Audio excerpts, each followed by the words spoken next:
Hi, this is Roger, thanks for dropping by. Sunday chat today, bits of all sorts really, you know me. First of all, shout outs. We've got two funny ones. I don't mean funny ha ha, I mean strange. Tom Lemaine rejoined the membership, which obviously meant he was there once and left and came back again. I can only surmise why, but I had a thought. I've got a feeling that when you sign up for membership, and thank you for those that have, you choose a level. And I suspect that you can't change it. And the only way you can change a level and go up one or down one or whatever is to actually cancel and come back in and join at the other level, if you see what I mean. Anyway, thanks for staying in there, Tom. Much appreciated. Now the other one is something, I won't say I'm going to make a habit of this, but you can ask. Now this is a shout out for a channel. And you know, obviously I don't want to get inundated with this type of thing, but if your channel's got some sort of special event and you'd like to get me to try and push a few people over there for your special event, I don't mind those sorts of things. And this one is a special event. The channel is the Orchid Saga, and I was approached via email, and Elke would like people to wander over there today or tomorrow possibly, because she's got to 1,000 subscribers. And she's doing a 1,000 subscriber giveaway, which she's told me she's posting today. So sometime today or tomorrow you can go and visit that channel, the Orchid Saga. Saga is spelled capital A, capital S-A, capital G-A. But I'm sure if you didn't put that capital G, you'd still find it if you do a search, if you're not already subscribed. And while you're there, don't forget to subscribe. Deep breath. Right, so that's my shout outs for today. No new members. Quite honestly, I suspect I've probably got all the members I'm going to get. So be it. Anyway, other thank yous. Thanks for those that are subscribed to the channel. And if you're watching and you haven't yet, I've got a list, I'll find you, but it would be nice if you did actually subscribe to the channel, and don't forget the old thumbs up if you feel that way inclined. It all helps the channel grow. And the other thank yous are for the people on the Patreon site. That's a sort of regular donation to the channel, and in a minute I'm going to tell you why that is so important.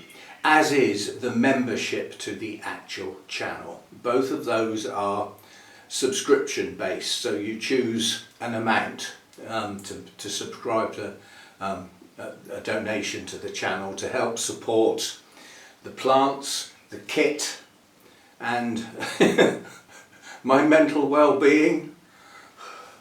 I haven't got a lot of time for mental well-being. It's called worrying about things. We all worry about things. We haven't all got a mental illness. We just worry about stuff. I worry about stuff. Now we get on to the next point. It had to come, but I had my energy bill came in yesterday. And that is for a quarter. So that's for December, January and February. You could safely say those are the worst 3 months in the UK for energy usage. You've got short days, so you've got lights on, you know, that sort of thing, using that side of energy. You tend to want more hot meals when the weather's cold, so you tend to use your cooker more. And as far as this place is concerned, that's my high usage. But I know what it was like last year.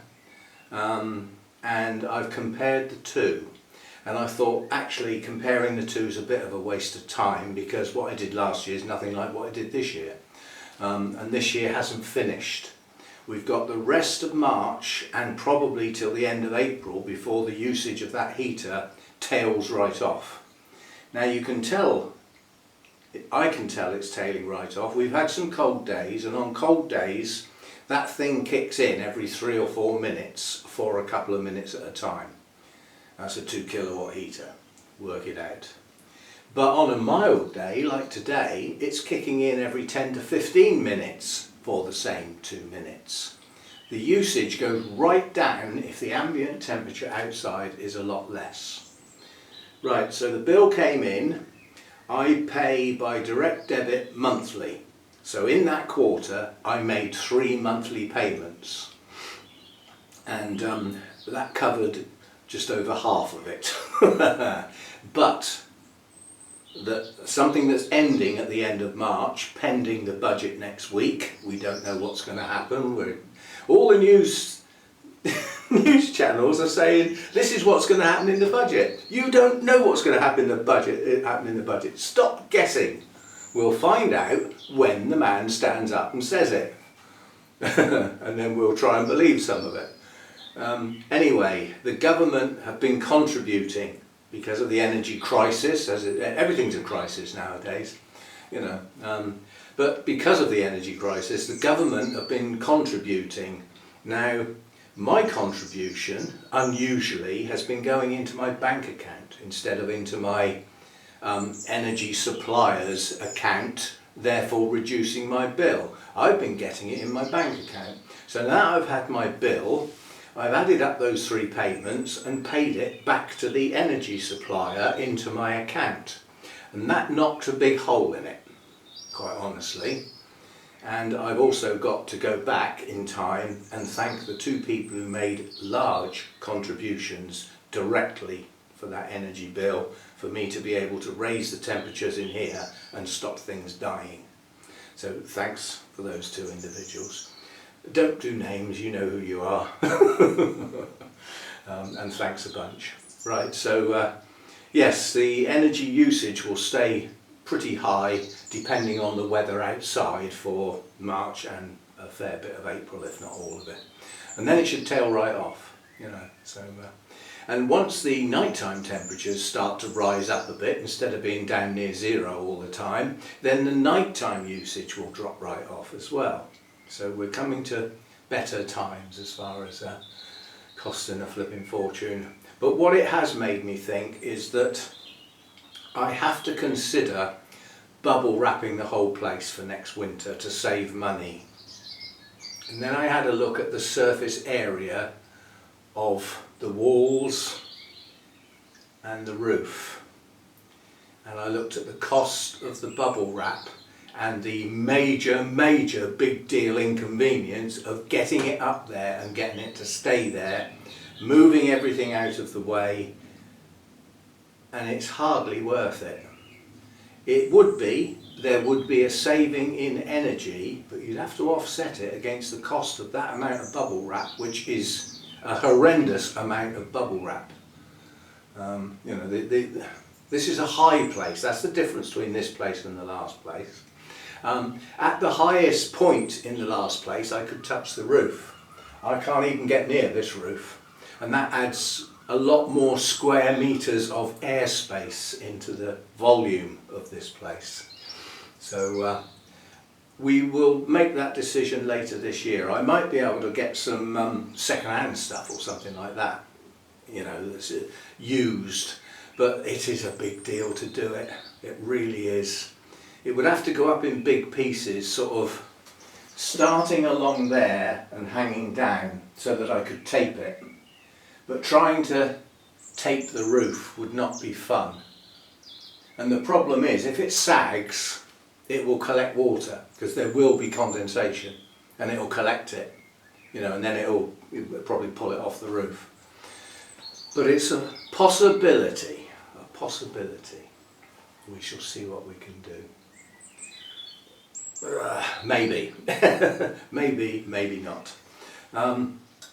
Right, I'm persevering with the Project Orchids, and they are doing exactly as predicted, scoring relatively low views compared with some of my other videos. When it's expected, you don't mind too much, but there's a lot of people enjoying them. And the Project Orchids this year, the actual project for the year, doesn't show yet, because all you've had is one single video for each of the, well, for 6 of the plants. I've got 2 more to go, so 2 more Fridays, and then we'll have gap before we start again. When we start again, we will be looking at a pop-up card, not the whole video clip, of the first video, right at the beginning of the second video, with words on the screen saying, if you wish to see what this plant was like and what I said about it 8 weeks ago, then click here. So it's voluntary whether you go and watch that. If I join the two videos together, you know, by the time we get to the end of the project, they're going to be pretty long. And then when we get to the second video, the playlists will come up, and each individual orchid will have its own playlist. And at that point, there'll be 2 videos in it, and there'll be a link to the playlist at the end of each video. And obviously the playlist will increase by 1 each time we do a new video. So that's how the project's going to pan out. So the videos for each plant, when I do them, I mean, some are quite short and some are a bit longer. It depends how much I've got to say. I mean, you know, it depends whether they've got a repot involved. You know, the repot videos tend to be a bit longer, so they will vary. But by putting them in a playlist and putting an info card at the beginning, each video remains a single video throughout the year. And I'll have a think what I'm going to do at the end of the year, because I may actually string them all together.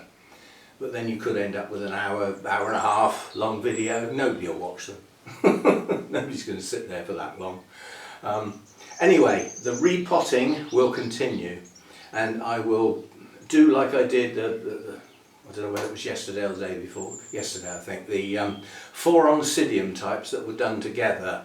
What I'm doing is I'm grouping plants together that need the same media, without having too many in one go, because I mean that ended up nearly 40 minutes long, and it was only 4 orchids.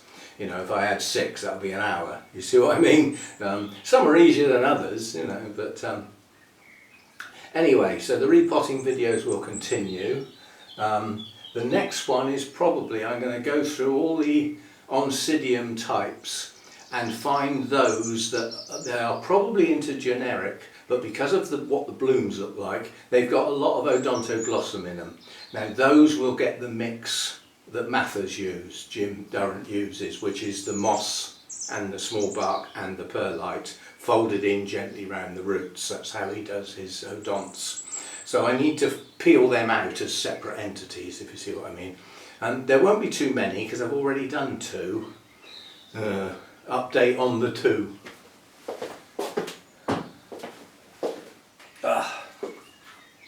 This is the Anna Claire, which is the one I got from Brian Gould. I bought from him. Now this looks like this is going to take okay. This leaf is a bit sorry for itself on the latest growth, but it did have some roots. It's now in a media that does sort of suit this type of plant. So that's that one. And under the bench here, it's gone. It's gone soft, it's gone soggy, as expected, and the chances of getting that again are pretty slim. That came from McBean's quite a long time ago, and I've been struggling with it virtually ever since. I had a story with it. I went to McBean's in the day when it was a good place to go to, and I actually did 2 visits. I liked it so much in those days. And I bought 2 of the odonts. I bought a crispum, which that's the one that effectively is rumoured to have started the Victorian craze. You know, where all the rich people had these huge big glass houses with huge big boilers and steamy hot, and brought all these odonts back because they were so beautiful and killed them. They're cool growers, they don't need a hot steamy jungle. And it took them a while to realise. But the Odontoglossum crispum, which is now Oncidium Alexandrae, I think it's called now, not in here it's not. I wanted one of those because of the history that went with it, and I bought the Golden Rialto at the same time, and another one which I lost some time ago, which was another golden coloured one, but they're all gone. none of them made it. And the Golden Rialto and the Crispum, they were, I think they were 2-year-old plants. So they would have been due a repot, probably the way Jim works, either that, probably the following year. And I was frightened of them because I'd paid quite a lot of money for them, and I left them in their pots too long. And of course Jim's quite heavy on the old sphagnum moss. It went off, it took the roots down. They just never recovered. You know, so they just never came back again. But I'm hoping that Anna Claire will, you know, will pick up and push another growth out at some point. And there are others in the collection that are, looking at the blooms, they have quite a bit of odontoglossum in them, so they will be cooler growers naturally, and they will appreciate a mix with some moss in. Very light and airy those plants need to be, so no pushing, no pressing down. They literally, when you watch Jim do it, he grabs a handful and he just folds it into the pot gently and turns the pot round until it's up near the top, and then he just tidies the top up. So there's a lot of air in that pot, that's the difference. Now obviously as they get watered that will start to compress a bit, but with the cycling round the repotting in the nursery that happens, it doesn't get chance to compact and go off before it gets done again. So that's how I want to try and work. And you know, a lot are going to go in the small bark with the perlite. Some will have moss put in there, that's the other type of mix. Some will be a mix of medium and small bark. Some will be medium, some may even be large bark. Some of the cattleyas, when I get round to them, I've got a few holy clay pots to do. Yes, they are fun trying to get them out, but they've been in there a long time. The media's probably going off by now, so they will need to be done. So a lot of repots to do. I've got the cymbidium to take out and split, the one that ended up being two different, that's the cream one here, been two different plants in the same pot for the price of one.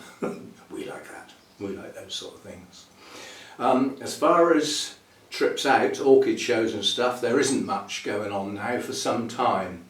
The next thing I can think of is Burnham's are holding their orchid festival, their annual orchid festival. Now I'm not sure I've been to one before, but obviously they haven't had one for 3 years because of the pandemic. So it goes back quite a long time to when they last did this, and I don't know whether I went or not. But I will go to that. That is in May, sometime in May I believe. Wisley, the RHS show that used to be held in central London, pain in the neck that was, is now at Wisley. Now that's not too bad a drive from here. I could go.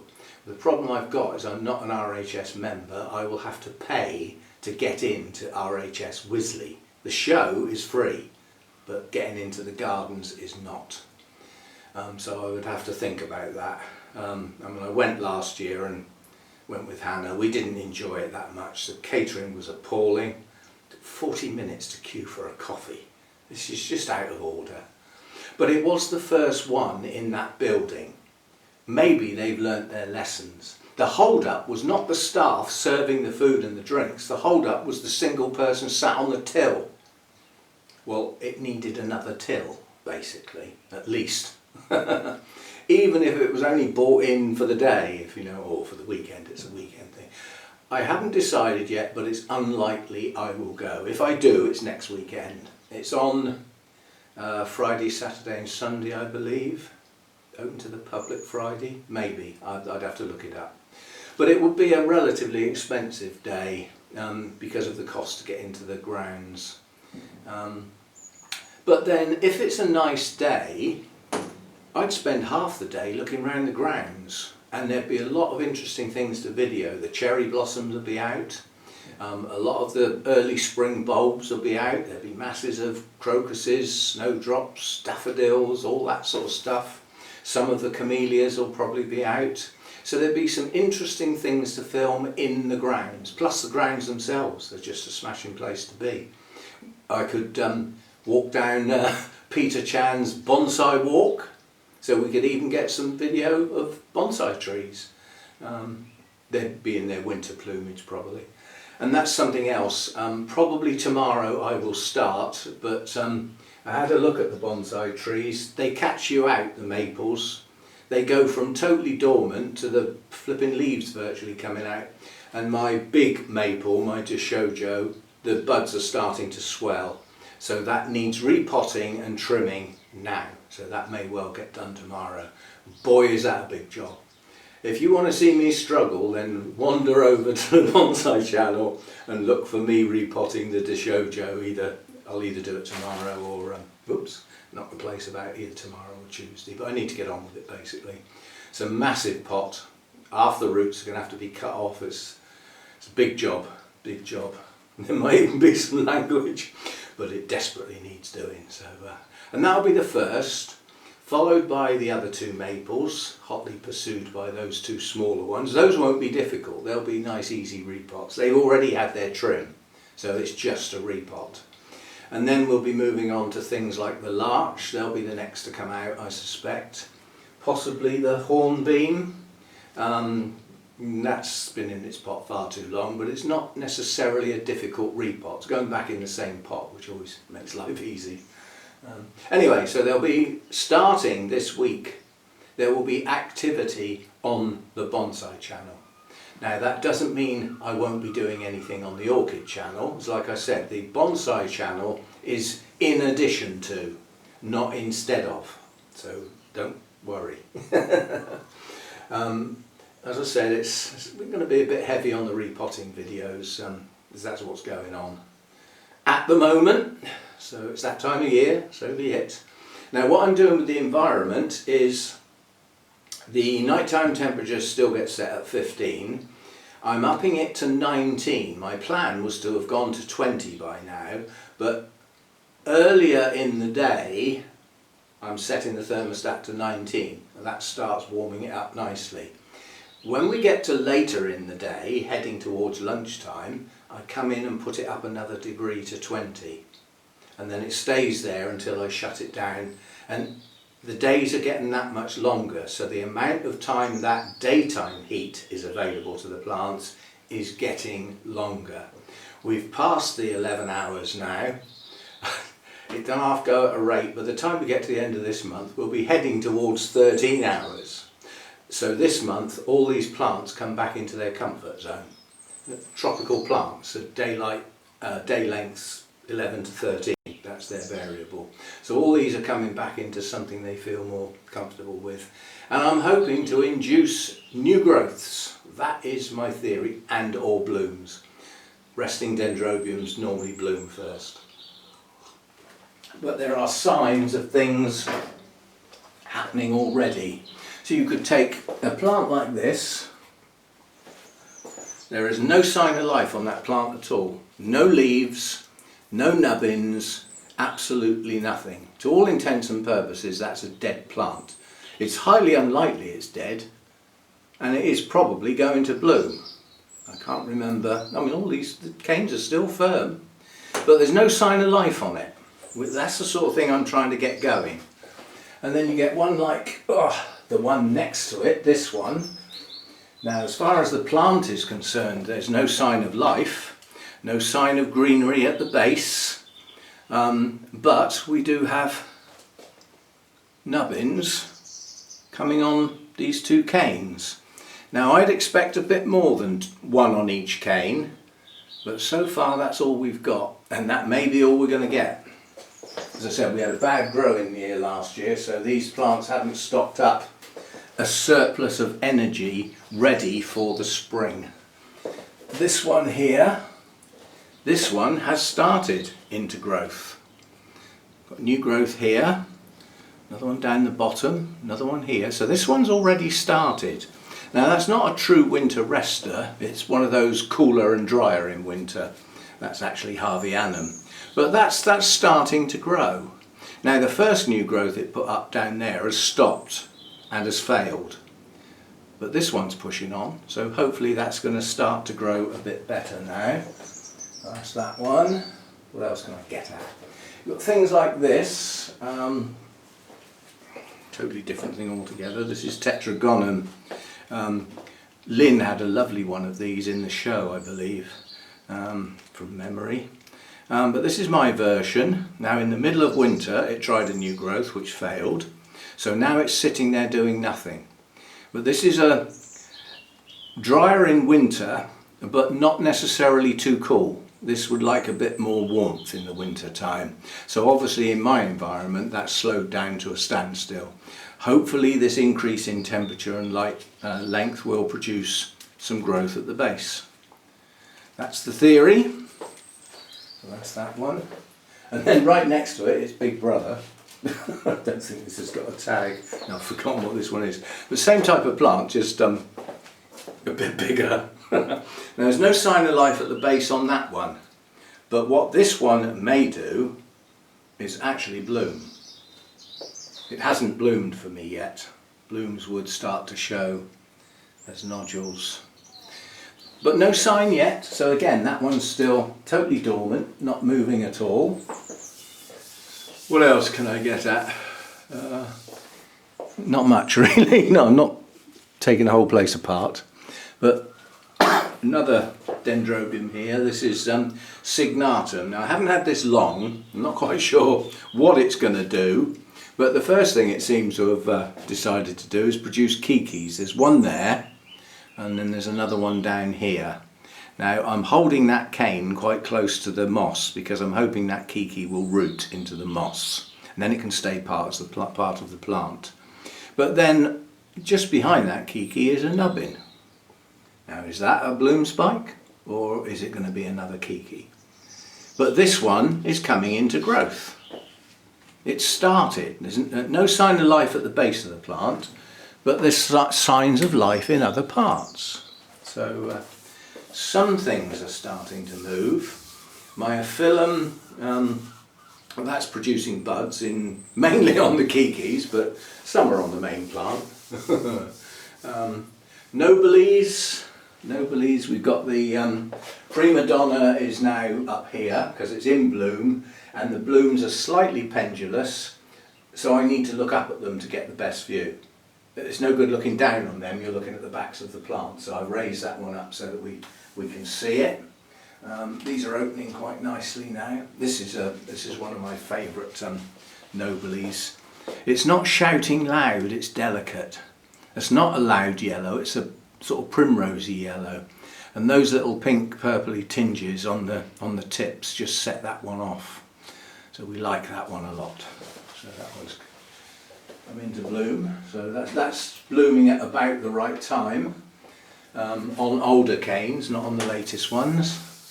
What else have we got? We've got another Nobile up there in bloom, and the big spike that I've grown has got nubbins all over it, so that's going to have quite a few. That Nobile over there, another giant, I don't see any nubbins on that yet. So we'll have to wait and see. So stuff is happening. This may die because it's lost its last leaves, and this shouldn't be like that. That's a Latoria type, and it's Alexandrae, and it's got no sign of life at the base and no leaves left. So that's going to take some recovering, that one. It's got some roots, you know, it may pull up again, but with no leaves it can't feed itself, so it needs to get some new canes. And I'm watching it very carefully to make sure these canes don't start to go soft, because if they do then it's starting to rot. It's okay at the moment. So far so good. And then there's other stuff. As I said, there's lots of stuff I can't get at. But it's the signs of life that I'm after. Yeah, I mean the Oncidium types, some of them have a specific cycle, and their new growths don't necessarily all grow in the spring. Some of them, you know, their new growths start in summer and mature into winter, and then don't bloom until spring. They have like a gap, like a little rest. And some start late winter and, you know, bloom in the summer or autumn. So they vary quite a bit. And some Oncidium types have a 10-month cycle, so they don't bloom the same time each year. They vary because they're compressed. And whether that's the way they've been hybridised, they've got one that blooms in the spring, one that blooms in the autumn, and they're fighting all the time. So they just, but a 10-month cycle means, like, you could literally get blooms in October one year, and then back in July the next year, because they're compressing their growing cycle. There aren't many that do it, but there are some. So I've got Restrepias. Where is it? I've got one that hasn't bloomed for quite a while. This is where I could do with my phone. Oh, I'll tell you about the phone saga as well. But this one's got a bloom on it. No, this one hasn't bloomed for some time. This is Sanguinea. And I don't know how close I can get. And there's not enough light to brighten that up. I might be able to artificially brighten that up. But a gorgeous colour. Gorgeous. I'm trying to look through the plant to see where I am on the screen. Somewhere near the middle. Anyway, that's come into bloom. That hasn't bloomed for some time, that one. But there's still one Restrepia to repot. All the others have been done, but there is still one to repot. But, hello, what do you want?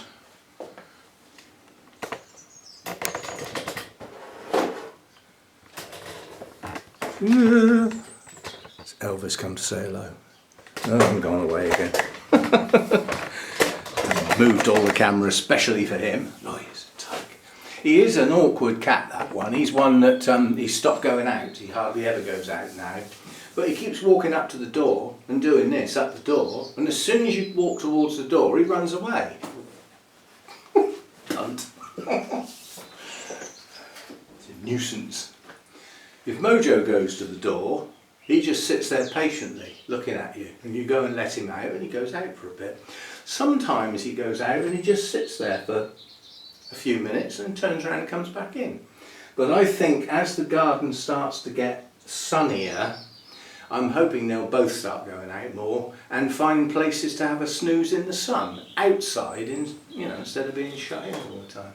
But they need to feel warm and comfortable out there before they settle down to go to sleep. Otherwise they just go out there for business reasons. Right, so that's it for today. Yeah, it's going to be mainly repotting. I'm starting to collect things together for this talk that I've got to do, but that's going to take me quite a while to put together because it's bits and pieces from all over the place. Some that I've been storing away special because I know I want them, and others are actually there's sections of videos actually loaded on YouTube that I don't have the component parts for anymore. They've been deleted. So I've got to download the whole video from YouTube, get it into my software and edit out the bits I want. And then I'll have to put another soundtrack on. It's a bit of a faff, but it's a useful talk. And obviously I've only got one Orchid Society to do talks at. Now several people have asked me, including one from the actual Orchid Society. The one that I left under a bit of a cloud, partly my fault, I've been asked by several people, would I rejoin? So I stopped and thought about it, not for too long, and it wasn't a direct no, not under any circumstances, it was a maybe. But if I did rejoin, it would be as an ordinary member, not part of any committee or having jobs or anything. I'd be one of those I'm always moaning about. Just sit there and let everybody else get on with it. But it would still bump their membership up. So it was not a direct no, but I sort of thought about it and I thought, well, it would have to come from their side. So somebody would have to approach me and say, something along the lines of, it's been over a year now, do you fancy rejoining? Water under the bridge, dust under the carpet sort of thing. But I think it would have to be somebody approach me from there. And it could get blocked, who knows? Although I think there's only one person that will probably do that. That doesn't say it won't get done. But yeah, it wouldn't be a direct no.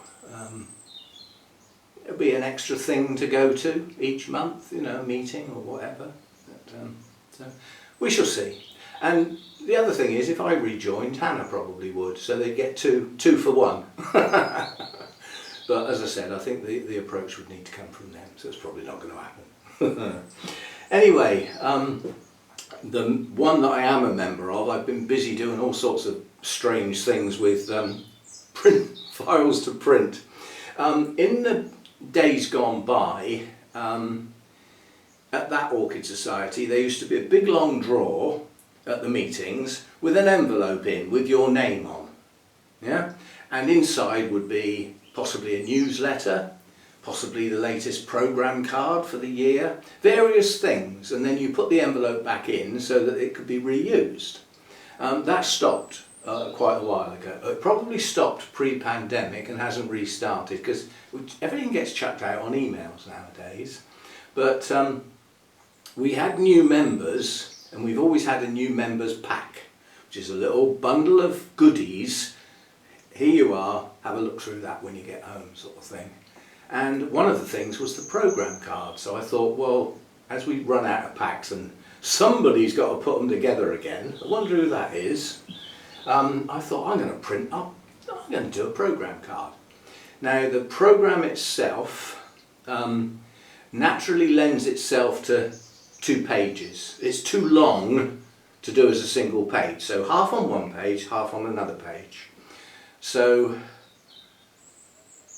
why don't I just do it like that then? I thought, well, that doesn't look very elegant, does it? It would be nice if it had our Wessex Orchid Society logo and 2023 programme on the front. Yeah. So I thought, right, so we need a front page, open it up, and there's the 2 pages of the programme. But we don't want it like an A4 sheet folded in half. It's too big. We need it half that size. So how am I going to do that? So what I did was I started with an A4 page in the software, and I put the I effectively divided it in 2. So I had 2 sections at the top, and then below 2 sections repeated. So you know, that one went in there, that one went in there. Now the first 2 sections were blank because they become the back page. You following this? So the next 2 sections become the front cover. And then another page in the document contains, you know, first part of the programme, second part of the programme, and down below, first part of the programme, second part of the programme. And then that gets printed as a booklet, so that, you know, that puts the cover on the front and everything like that. And then basically that comes off on A4 sheets, which I then fold in half and cut with the scissors.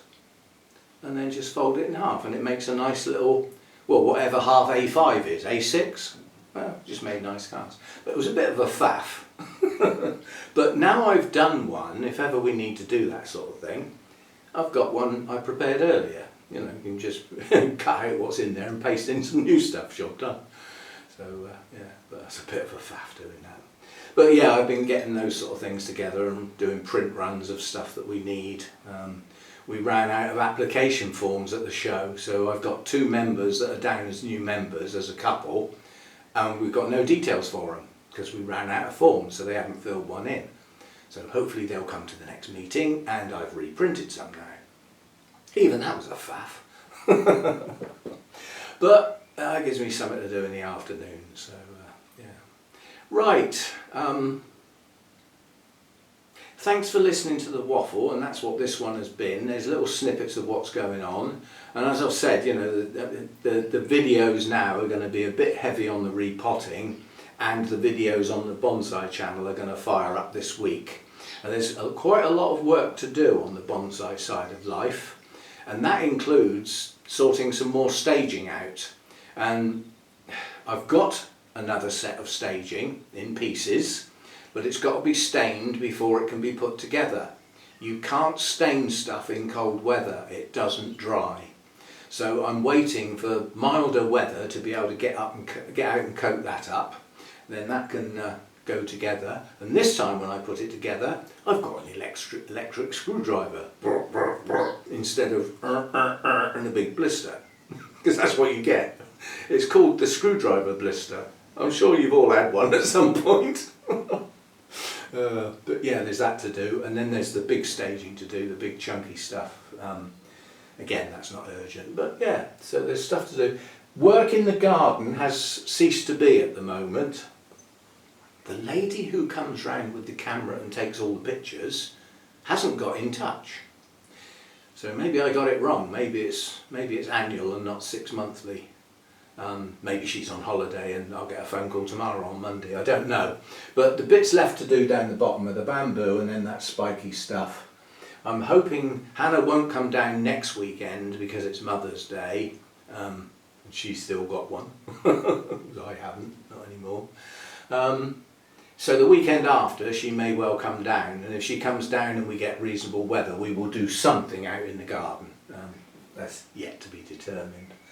And just looking out here, my big maple in the tub that's just there, the buds are breaking on there, so we are going to have to get going on the bonsai stuff. So yeah, things to do, work to do and all that sort of stuff, but maybe I'm not going to get a visit from the agency this time round. You know, I mean, it's not a big deal. As far as the house is concerned, I keep the house pretty tidy. I whiz round with the hoover, you know, especially when you've got cats. Especially Mojo, he's starting to molt now. So you get little Mojo tufts, you know, where because he's long haired like that, he gets little knots like that and he bites at them and he pulls them out and they're on the floor. I mean, I've beaten several to death with a shoe thinking they're spiders. It's old James Bond thing, whack, whack, whack, whack, whack, in time to the music. But yeah, so I'll whip round with the hoover, make sure the washing up's done, you know, tidy the bed, and the house is sort of ready to go. And all I would do in the garden is just have another sweep round for any leaves that I've got on the, you know, on the walkways and stuff. And the stuff that hasn't been done yet in the garden, tough.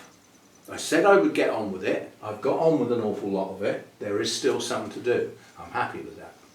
So we're okay. And as I said, I'm not doing this garden for them. I am doing it for me. I want this to be a nice place to go and sit in and relax in and have a coffee or a glass of wine or whatever. I might even get a table out there and eat outside now and again on those nice summer evenings. Get bitten to death by mosquitoes and get flies in me soup. Anyway, the IBS stuff, I'm keeping a food diary. So far I haven't found any distinct patterns apart from what is predictable. Like last night I had a curry with some onion bhajis, naan bread, rice, and this morning when we got up we did a bit of a rush to get to the toilet. But lots of people would have done that if they had a curry the night before. You know, so that was sort of expected really. Not really that unusual. Anyway, I haven't found anything directly. I mean, I had a chili back in the week. That didn't have any major effect the next day.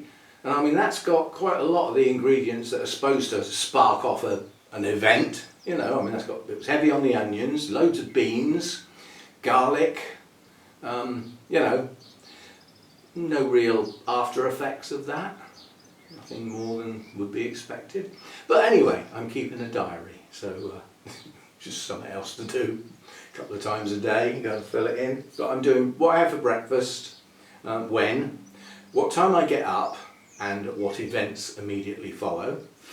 What I have for breakfast and what time, what I have for lunch and what time, evening meal and what time, any snacks that I have like a yogurt or some walnuts or something go down in a separate section, and then the toilet activities, you know, what happened overnight and what's happened during the day in 2 separate sections. I think that's more than enough detail. Eventually I will get fed up with filling it in if it doesn't serve a purpose, but that's it. And yeah, I'll see you next time, because I have to process this video twice, once to go on the Patreon site, which I always do.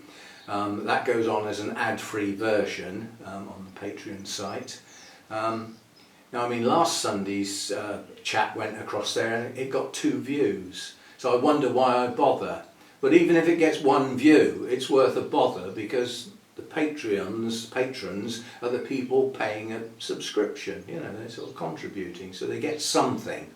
The members of the channel will get a bit more now and again. I've done some early viewings. So where I produced a video relatively early in the day, I've published it for members only, and then later, like in the evening, I've made it public so that everybody else can see it. The problem with that is, to get that early viewing,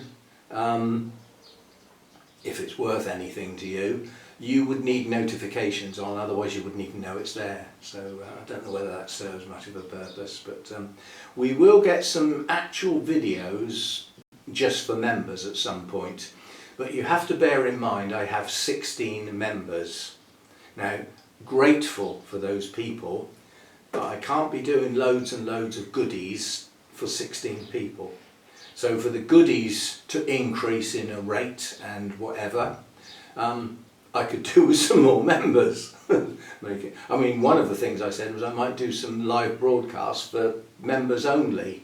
Doing a live broadcast for 16 people, and that was if they all turned up. You know, it's a bit iffy. Anyway, we'll see what we can do. It's all new at the moment, so we'll have to see what happens.